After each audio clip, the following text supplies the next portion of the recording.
In today's video, I'm going to teach you how to view answers from a quiz in Google Forms if you're the form owner. If you manage a Google form and want to check what people submitted, the process is quick and straightforward.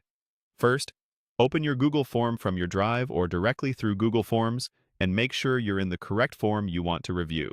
You should already have edit access as the owner or a collaborator. Only editors can view full responses.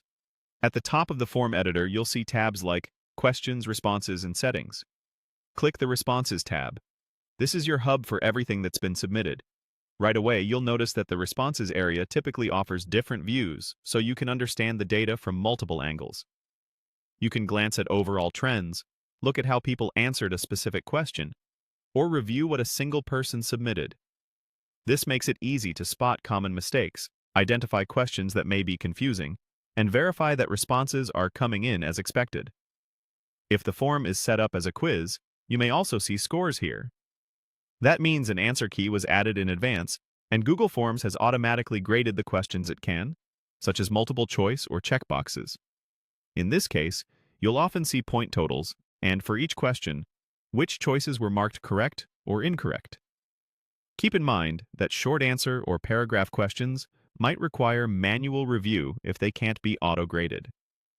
The presence of scores depends entirely on whether the form was turned into a quiz and answer keys were defined before responses came in. As you look through the responses, take a moment to confirm that the data appears complete and aligns with what you expected from the form's settings. If something looks off, it may be due to how the questions were configured rather than how people answered. So reviewing your question settings can help clarify results. A quick note for anyone who submitted a form and is hoping to see the correct answers afterward. If you don't see the correct answers upon submission, that means they aren't available to you. The form owner controls whether correct answers and feedback are shown to respondents. If that option wasn't enabled, there isn't a way to access the correct answers from your side. You can always reach out to the form owner for clarification if needed. That's all there is to it. Open your form, head to the Responses tab and review what was submitted, and for quizzes, check any available scores.